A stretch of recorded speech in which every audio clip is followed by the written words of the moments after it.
Howdy, Slashaholics. Welcome back. I'm Sister Hallie, and today we are talking about one of the most anticipated horror releases in recent years, Scream 7. Also, the newest film we've ever had on our channel, because this came out this fucking year. Yay! And I am Sister Jed, and we are definitely not tackling Woodsboro alone today. We're not tackling Woodsboro hardly at all. No, like at all. It's mentioned, but we're never there. We do start. House. We do start in Woodsboro, don't we? Not for very long. Joining us once again is our favorite blissful fucking Slashhole. This fucking guy, Mike Mathias. Say hello, Mike. Hello, Mike. It's been one of those days. What's your favorite scary movie? Yeah, that's pretty good. I'll give you that. We always have a blast with Mike when Mike joins us in the studio, and with the new Scream movie, we knew we had to have him back. Yes. Today we are reviewing a Scream 7 from 2026, this year, you guys. Directed by Kevin fucking Williamson, guys. I believe in his directorial debut. I'm pretty sure he's the one who wrote the script for the original, so he should be the person to direct a great Scream movie. Should be. Have been.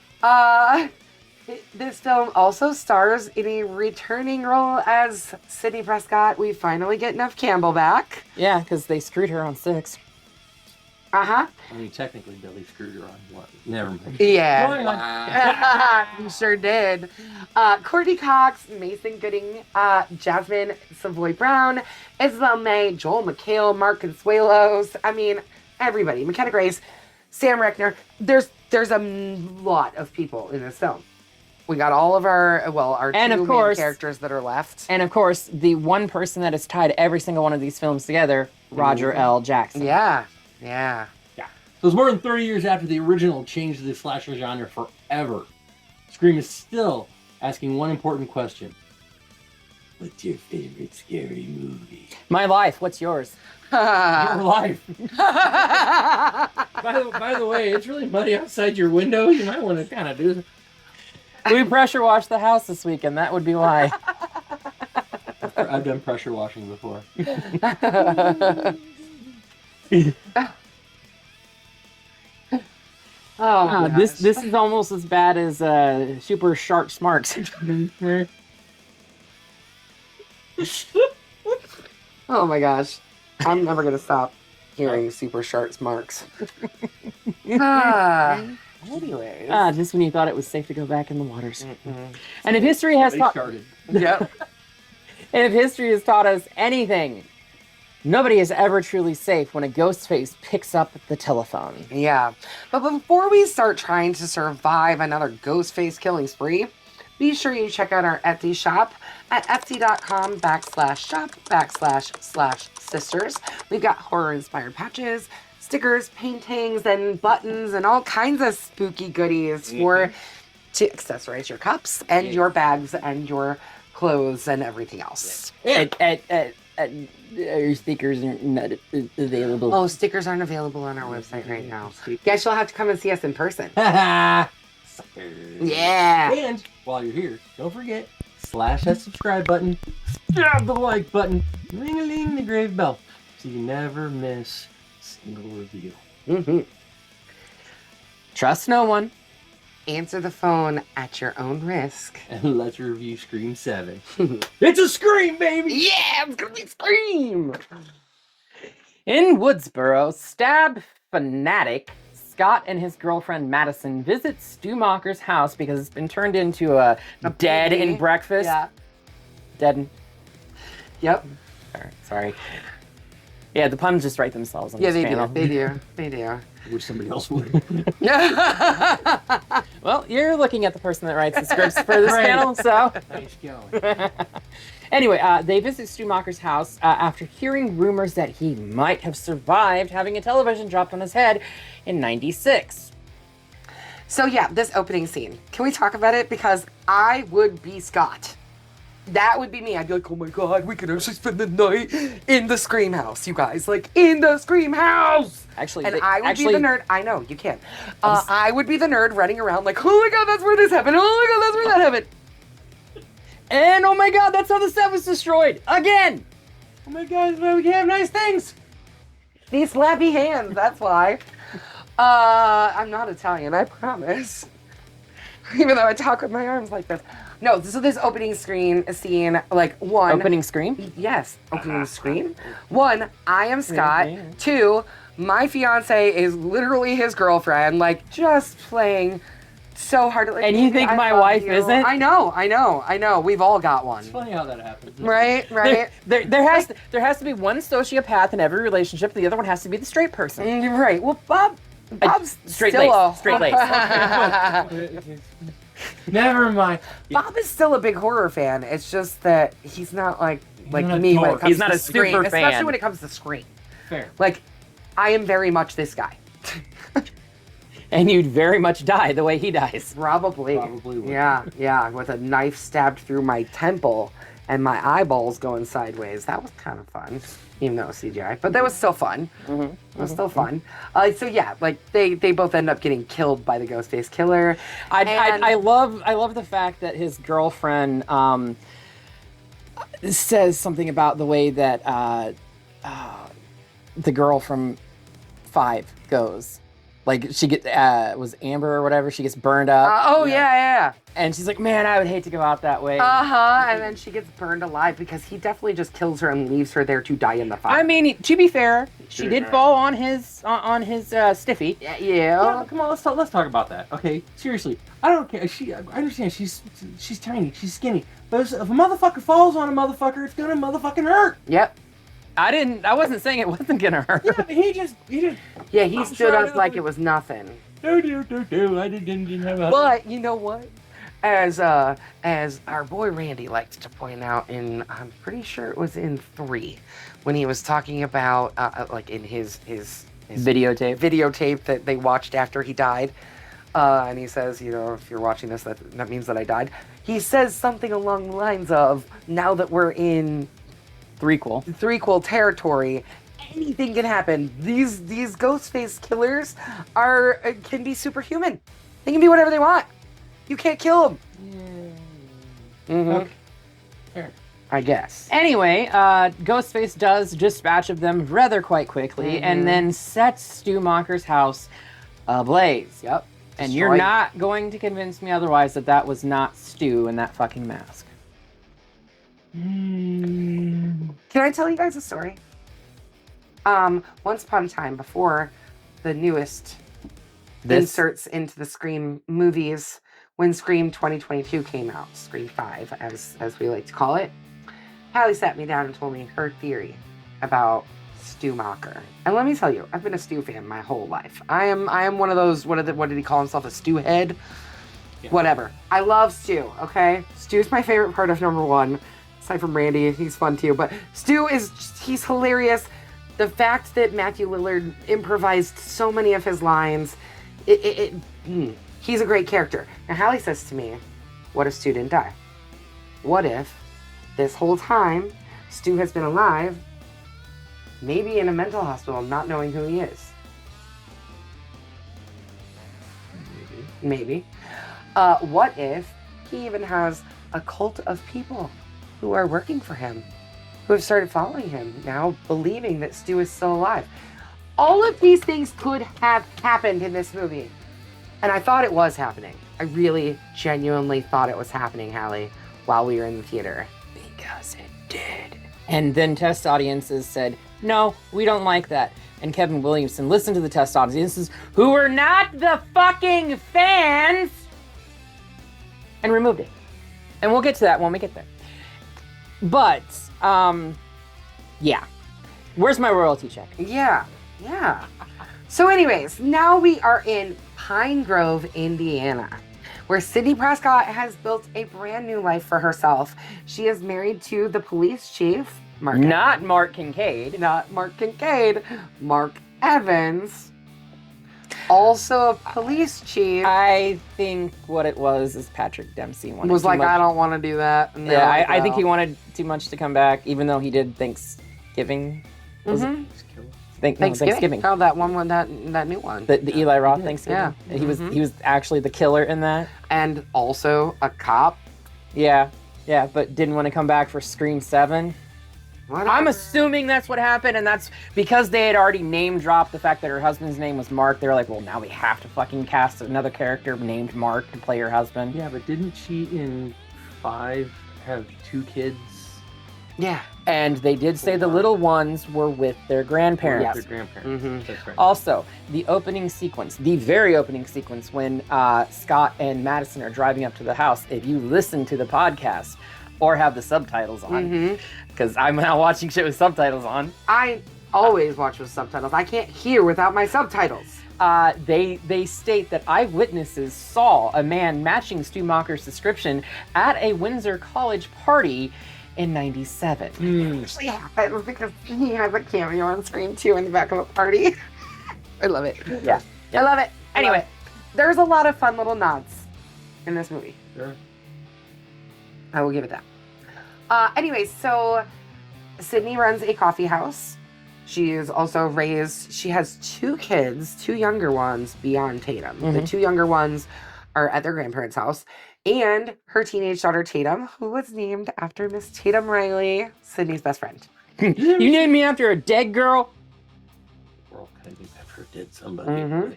I'm not. Here's my question there. Do you think that she named her other kids, like, I don't know. maybe like Randy?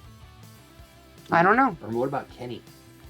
Oh, Kenny. That would have been great because then Cameraman? because then she could be like, Jesus, get over here. It's not my name, Mom. My name isn't Jesus. Or Dewey. Yes. Definitely Dewey and probably Randy. I don't know. What if they're about twin her? boys. If What they're about twin boys. her college roommate or all the other Hallie? people that have gotten killed? Yeah, Yes, Hallie. No, because she was supposed to be in on it. Anyway, Yeah, well, you know, there's so many. Regardless. There's a lot of rabbit holes. Yeah. mhm. Yeah. Rebel. So anyway, Sydney receives a call from Ghostface, who requests a video call and reveals himself as an aged and scarred Stu. Stu announces he's going after Tatum and is outside the theater where she's rehearsing. Sydney arrives with the police as Ghostface flees after killing Tatum's friend Hannah and Aaron. This is the best kill in the whole movie. I was pissed off because, Because McKenna Grace isn't in it for very long. yeah, so I'm a huge Ghostbusters fan, and McKenna Grace plays Phoebe Spangler in the 2 new Ghostbuster films, and I wanted her to live. I wanted her to actually be Tatum. I wanted her to play Sydney's daughter and become the final girl. No. Nope. But she did at least get to help with the song. Yeah, she did a song with Ice Nine Kills. Come on. Yeah, and I obviously Ice Nine Kills is one of my favorite bands, but I digress. Yeah. Later that night, Ghostface emerges from Sydney's attic and knocks Mark unconscious. Okay, but can we talk about this for just a second? Because first, Tatum's best friend gets killed, right? In like this glorious sequence. They're on stage, they're practicing for They're rehearsing the wire work that they're supposed to be doing for the play. the play. Right. And what play are they? They're doing Peter Pan, right? I assume. I think she might be No. Tinkerbell, maybe. No, it's not, because it's a different name for the dog. Oh yeah, because the dog's name is Fluffy. Yeah. Yeah, anyways, so she's doing wire work, right? And the kid is supposed to be helping her. They're supposed to be practicing wire work. So the kid gets killed, but then she keeps swinging back and forth on the wire and slowly just gets her guts cut out, which is Well, fucking she gets great. tangled, so she can't fight Yes, back. yes. So she earlier there was something wrong with the rigging. She kept getting her Right. right foot caught in the rigging, and then when she was up on part of the set, she was holding on. She grabbed an extra Right. rope and was trying to pull herself free, and then got jerked back, which Right. caught her arm up in that because of the suspension. Right. So like she's like got one arm free, one leg free, and then All her just guts are gets spilled out. And then somebody spins a spinner, and it's Twister. Yep. yeah, pretty Yeah, much. but so then they go back to the house, right? And the police supposedly sweep the house. One, they don't check in that new construction area. They don't do any of that. And clearly, they suck at sweeping the house because there's fucking killers in there. Exactly. Well, At least one. Probably two. Let's go Probably back both a of step. them. Let's go back a step. Who the fuck leaves teenagers out of school running the fucking controls Without wires? any adults. No adults. No way. No safety. No way in hell. They even show the like Wait, theater this director isn't- or whatever this isn't later, and the- he's like, I went home, I was drinking an Aperol Spritz. I mean, Like- I could see if this was peaking, but this was not. I can speak from experience because I was a theater kid. We did this shit in Elmwood too. With no teachers present in the school at all? They were present, just not in the auditorium. Okay. Okay, fair. All right, that's all right, cool. But I'm also talking like 25 fucking years Yeah, ago. that's 'cause true. I'm old as Methuselah. Not as old as this fucker here. He's I'm old, an old mommy fart. but I'm old. I digress. Anyway, a Ghostface emerges from Sydney's fucking attic. Great job, fucking, what is it? Yeah, good Pine job, Grove Police. Pine Grove Police Department. Uh, You didn't even protect your police chief. Right. And knocks Mark unconscious. I swear I will get these words down someday. One of these days. Sydney takes Tatum to a safe room to evade Ghostface and uses the room's alternate exit to leave the house. I like how they go to the safe room only to leave the safe room immediately. Because they had to go check on Mark. Bullshit. Yeah, he's a police chief. He can take care of himself. The kid didn't even know there was a fucking safe room in the house. How are you Sidney fucking Prescott and you are not telling everybody in your family this is where you go When some someone comes, psycho yeah. comes to the house? And again, why do you leave? Because we gotta check on Mark. He's a big boy. He's a chief of police. He's got a fucking gun. There's a bunch of cops everywhere else. But no, we gotta climb through the walls and maybe get stabbed in the face with a knife that is practically impossible to destroy. True. But she bends it around a 2x4. Yeah. A stud. Yeah. Ghostface tries to stab Sydney and Tatum through said wall, as we just so eloquently pointed out, but is eventually fatally run over by none other than Gail Weathers and her assistant Mindy and Chad meets Mark. Yay! Which I'm still. The only good parts of the last two movies. Sorry. Then they shouldn't be in this film because they're They should be dead. very much. At least Chad. Chad should be. Chad should be real dead. Chad should have been dead in the first one. Chad should have been extra dead in the second one. 5. 5 and then 6, yes. Yes. Yeah, his first movie, then his second movie. Yeah, he should have been dead. No, Mindy has gotten stabbed multiple times, but not like Chad's gotten stabbed like 8 or 9 times at once. I think I counted and it was 12 in the chest. I'm sorry. There's no way. There's no way they didn't hit a vital organ there. They did him like Julius Caesar, man. He should be dead. Yeah. I mean, like, even Dewey, it was getting to the point where we're like, nah, he's a pincushion. There's no way he's even walking. I do like that now that we've introduced that Gail is in the movie, not long after she first comes into the movie, it is very much in the forefront that Gail has tremors, Gail is shaking, and Gail has not recovered well from the attack. I mean, to be fair, Gail's been shot multiple times. Gail should have died in 6. Yo, absolutely. Hands down, should have fucking died. I was so mad that she didn't die. Listen to me. I love this franchise. I love Gail. I think she's a great fucking character. But somebody had to die in that last movie, and nobody fucking died. Nobody important died. And nobody really dies in this one either. All of the new characters die. Only the new characters.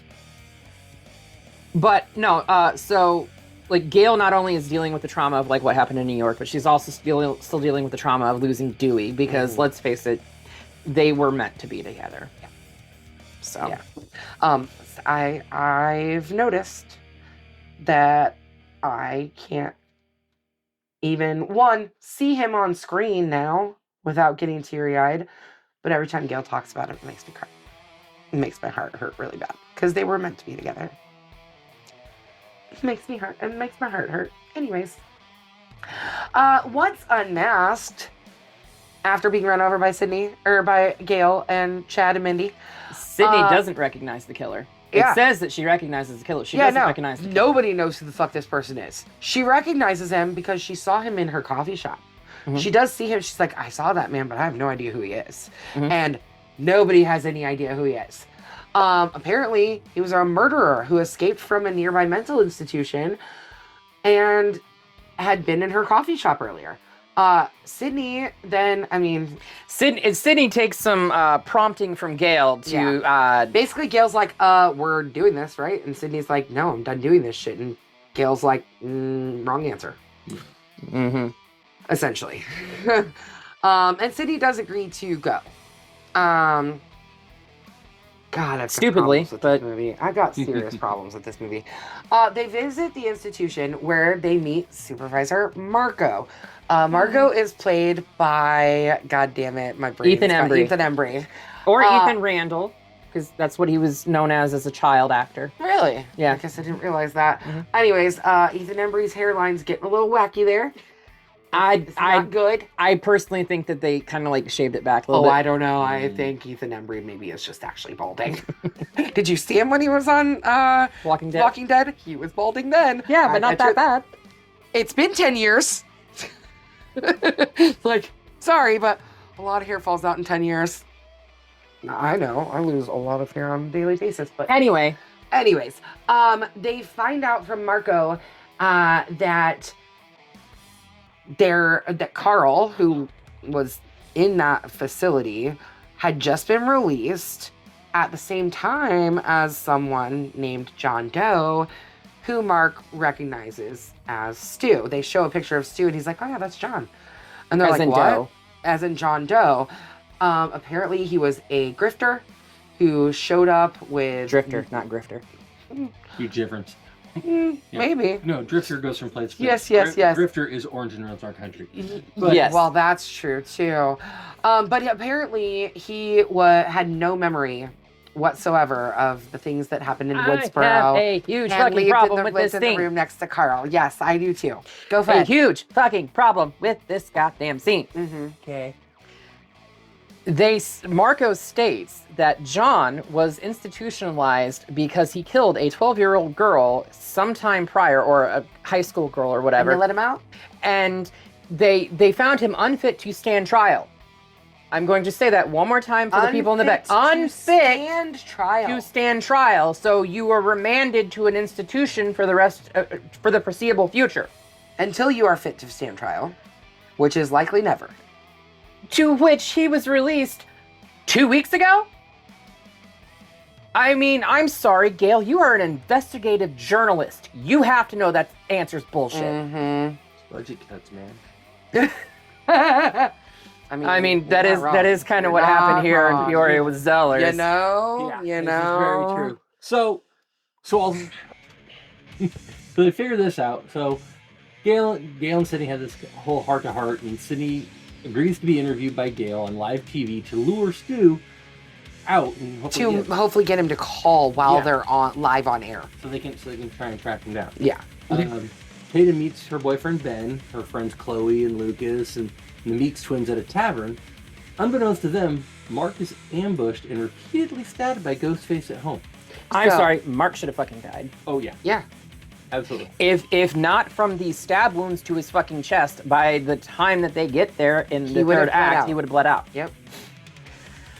Also, what was it? So Lucas? Gail, No, not Lucas. Yeah, it's Lucas. No, it's Ben, her boyfriend. Lucas is creepy kid. Oh, yeah, Lucas the creepy kid next door. Right.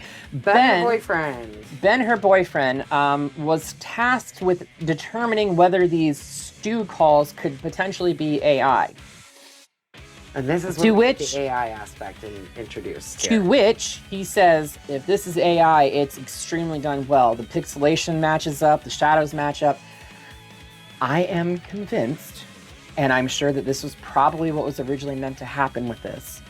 When Stu calls Sydney, when he's outside her school, Tatum's school, that's really Stu. When he calls Sydney again, and she's at the studio and he's outside the bar, that's really Stu. Because every other time we see him in the AI version, the background's different, as opposed to being outside a real fucking location. Okay. True. Okay. While the interview ends, the interview doesn't end. No. Gail ambushes Sydney on live air. Mm-hmm. Yeah, this has been one of the few times when I've been in a movie theater and I've actually screamed at the screen. Yeah. I was just like, I actually think I remember you saying something. Because we all went and saw this in theaters back in January. Yeah. But yeah, so she ambushes Sydney, and Sydney rips off the fucking mic pack and walks away and everything like that. And then Sydney sees Gail reach in her purse and get like some type of medication. Quaaludes. Something for nerve damage. That's okay, not a quello, so love me in the morning. Fly, pelican. Fly, pelican. Man, we get so off target on these. That's why we have Mike on.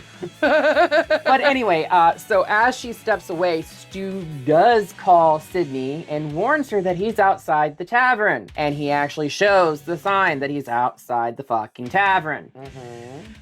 Tatum becomes suspicious of Ben when they leave because they see that Sydney's on TV, so Tatum wants to go. Why are you on TV? Right. And the whole thing is that, like, apparently Sydney has never really talked about her past with Tatum. No. She has not prepared Tatum in any way for, I was going to say if, for when another attack happens, because, come on, Sydney, you know for a fact You that this can't is live a going to quiet happen life. forever and ever and ever. And you can't tell me that this bitch doesn't have the internet? Well, so they do talk about that, because the daughter's like, yeah, I can see what I can see from the movies. Like, I get what I see from the movies. I want your side of it, Mom. Yeah, but I want to know what happens there are to you. enough people out there that put out a thing. And if we can go back just a little bit to the bar scene. Yeah. Where they're sitting I actually talking love about- this bar scene. I do, but I have one problem. If you're honestly think that you're sitting there with killers, Why are you all there? Yeah. I think it's you. Mm-hmm. Oh, I think it's you. Nah.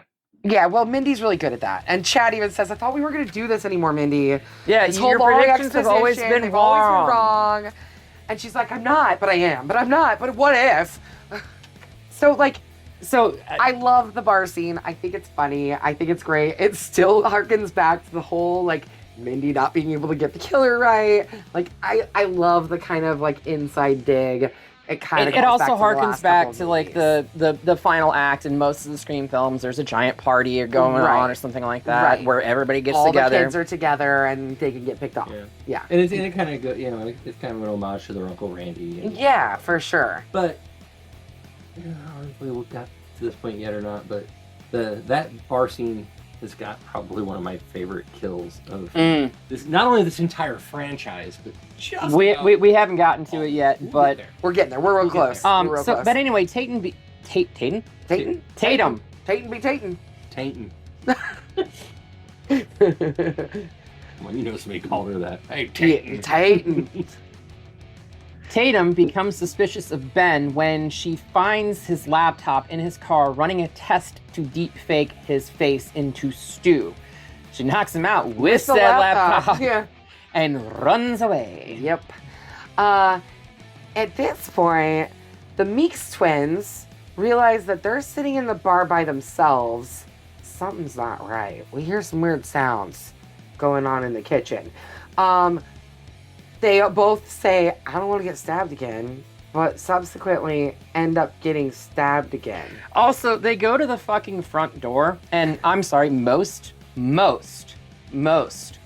store doors have a deadbolt that you can unlock from the inside. You don't need a fucking key. Nope. It's locked, and they can't get out. Well, there's got to be another door around here someplace. And so they run all through the fucking bar trying to find another fucking door and can't find another fucking door out. Yeah. There's only one exit? Not likely. Yeah. Not in a bar. Look, guys, in my 50 years on this planet, there's one thing I know for 100%.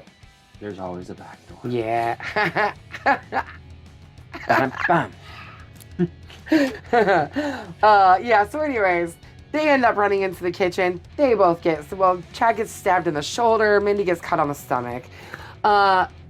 Ghostface then chases after Chloe and Lucas, while simultaneously, I think, it gets hard to tell the time here, because Ghostface is also chasing Tatum.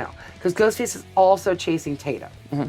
There's always two killers. The only time there wasn't two or more was in 3, and that movie which there was supposed to be. We got to talk two, about and all then those. they Because it was supposed to be. fuckered that all Yeah. up. Well, but they had to change the script They 5,000 times. So. Hence why we didn't see Stu in 3. Like Anyway, Yeah. the kill that Mike was talking about happens right here, which, by the way, would not happen the way it happens in that film.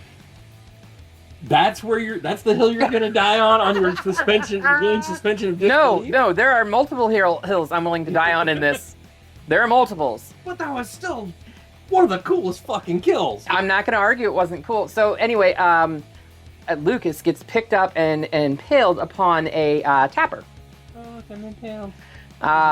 To which Ghostface just keeps pulling him down onto the tapper, and he leans forward, and Beer comes out his mouth. blood, then beer comes out of his mouth. Not even remotely possible. The Not even nozzle was remotely. behind his fucking neck.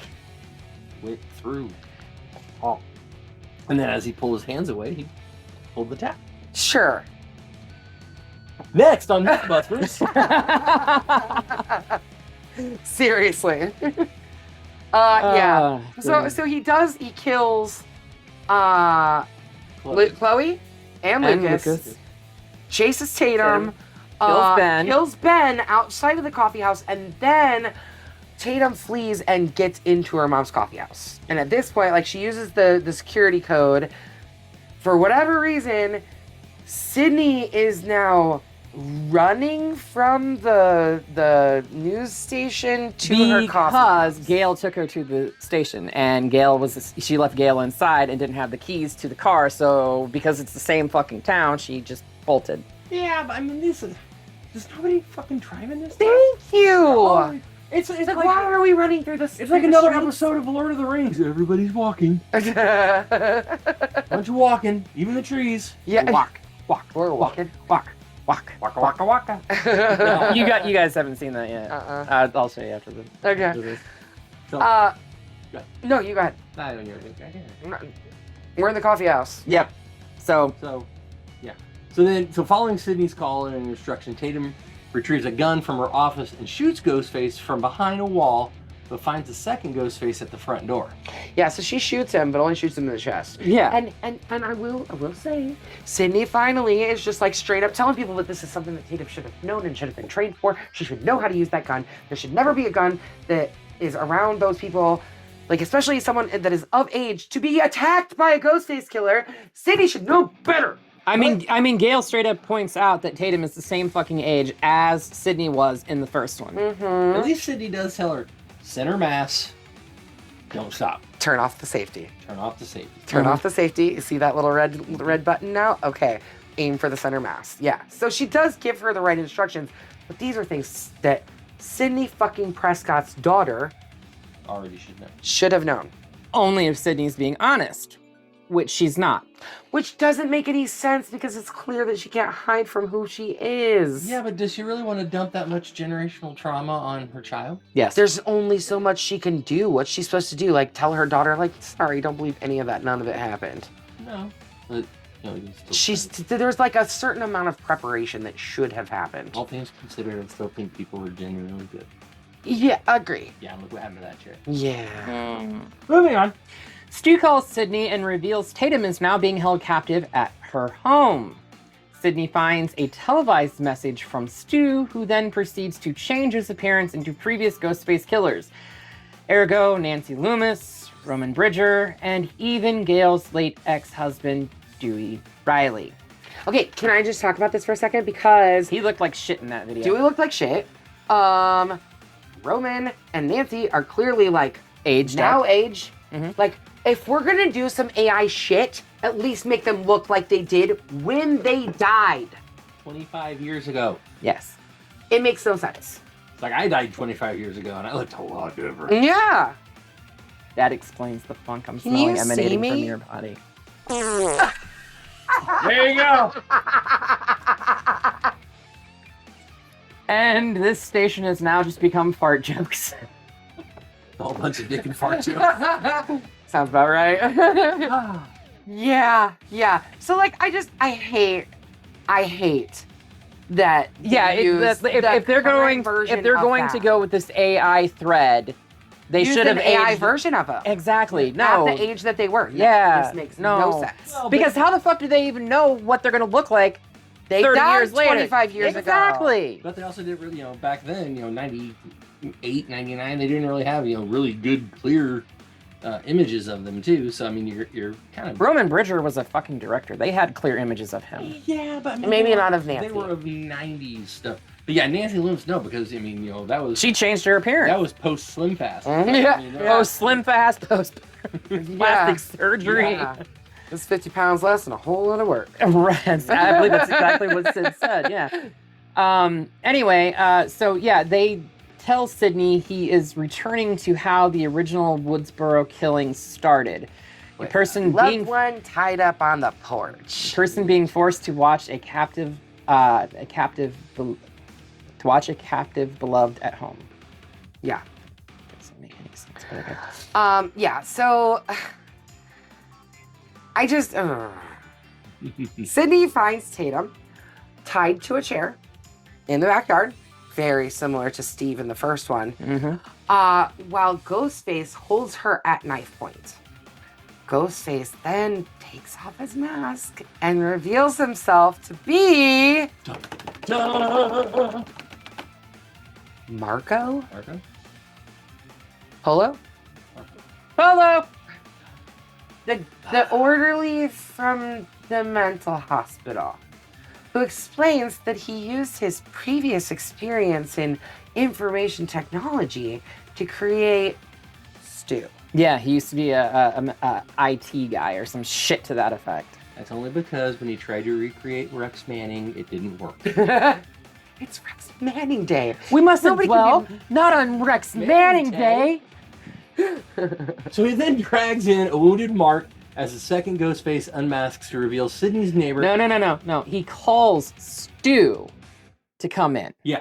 And then Isn't that right, Stu? Mhm. And then in comes Stu, who, because Stu was like all of like 6'3". Yeah, we And get then- this short little And then girl. we get Jessica Bowden, Yeah, one of the Bellas. yeah. And she explains that after reading Sydney's autobiography, she came to the conclusion that Sydney succeeded because she killed those who tormented her, prompting Jessica to murder her abusive husband, as well as her son Lucas, whom she considered very similar to her husband. because he was obsessed with true crime and loved horror, Mm. he didn't seem abusive in any capacity. Mm-mm. In Yeah, fact, 'cause in I mean, fact, I'm sure he was beaten on something, but it had nothing to do with a spouse or a girlfriend. again, dick and fart shows. Yep. But no, speaking from experience, people that are obsessed with horror tend to be the gentlest creatures on the fucking planet. That's true. Except for this one. What? A teddy bear. Don't let him find you No, in he- the woods at Spook Hollow. No, he really is a fucking prick. True. He's honestly like one of the nicest people in the True. world. Fuck you. Fuck you. Fuck you. Who's next? You're cool. Fuck you. I'm out. Yeah. So this whole. Okay. Jenny's rebooting, folks. Her brain is fried. This pisses me off. I think Better I, be pissed off okay, than pissed on. Yep. Unless unless it's you're your into king. that. 20 Hey. bucks. Threaten me with a good job. All right, look. So I realized this as we were watching. It was the second time watching this when I watched last night for reviewing today. So if I'm to be understood right, the reason that Jessica enrolled this Marco guy, which we don't even know how they met. They don't really explain At the that. institution. Yeah. They do say that That's she right, met him that's at the right, 'cause institution. Yeah.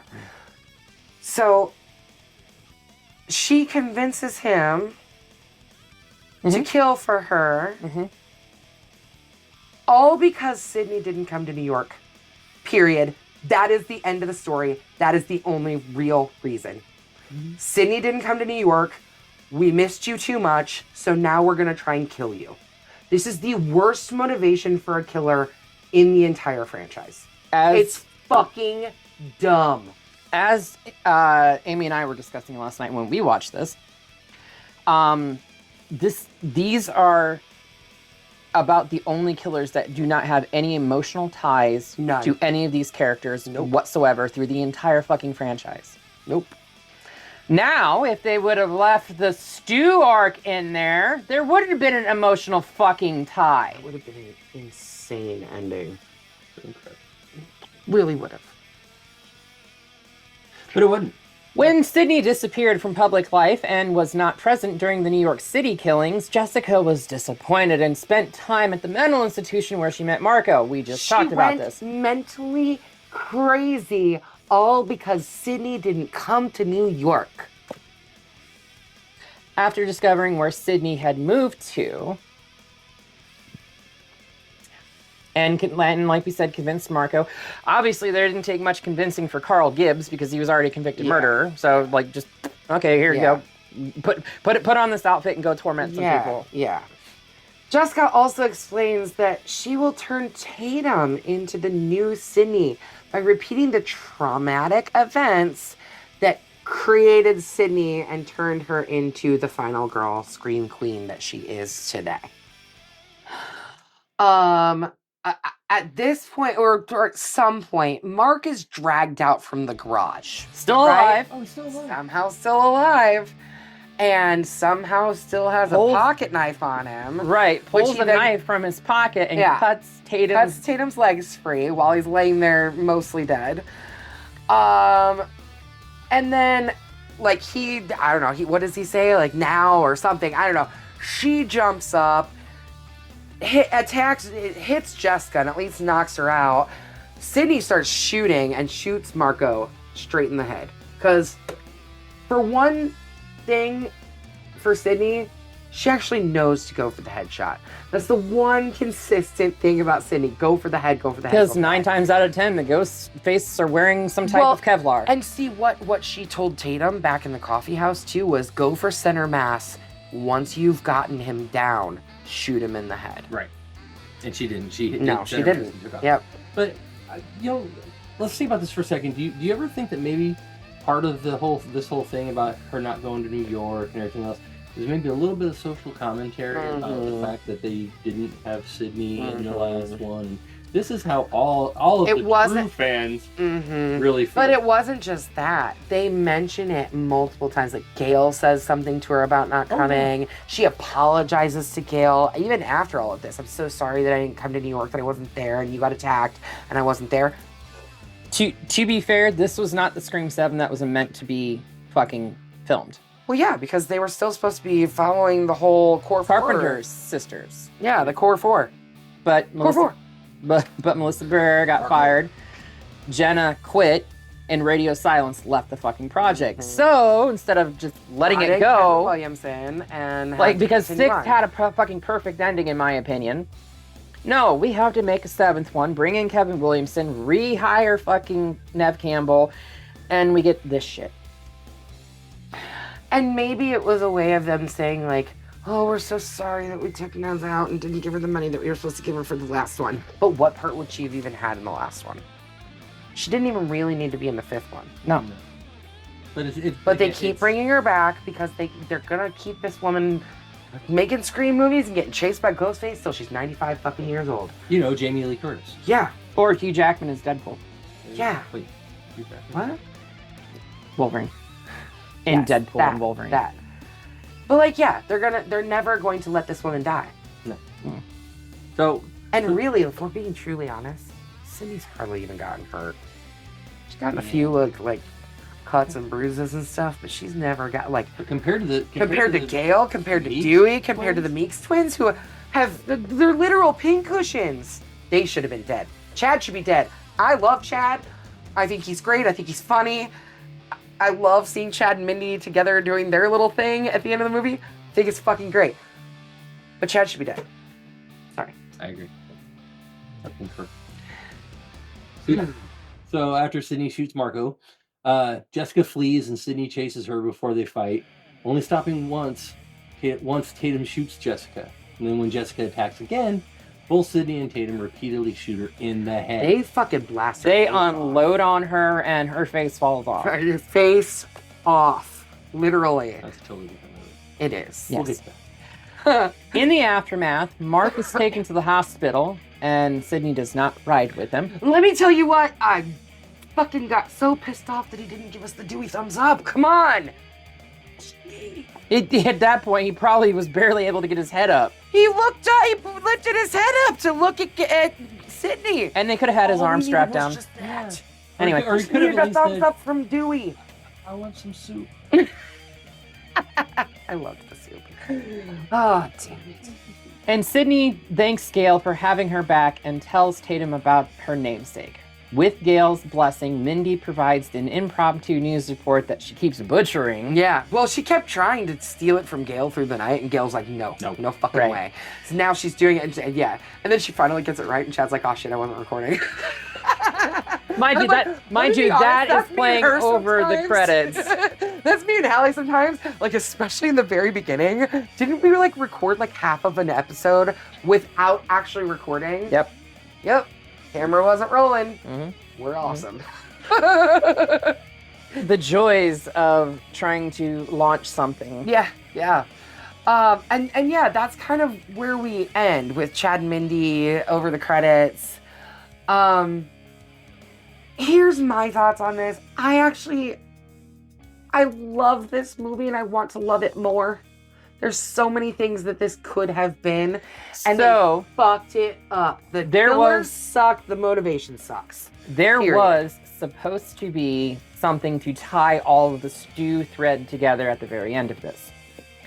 It was supposed to be somebody watching like a news report of the events or whatever, and the TV turns off, and we see Stu's face in the reflection of the TV, indicating that Stu truly is still alive. However, Kevin Williamson tested it in front of a test audience that was not comprised of fans, and it did not test well, so they removed it. What do I get the feeling I heard there was at least a couple people sitting there going, Who's that? I don't get it.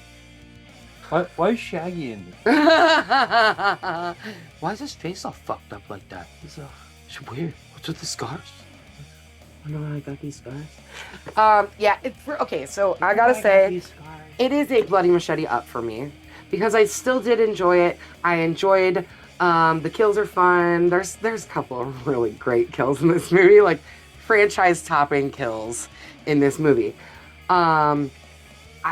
I know, I really want to give it a sideways, but I can't, because I can't give a Scream a sideways or Yes, you can. down. No, I can't. I really can't. It's down for me. I actually do like this movie. I do like it.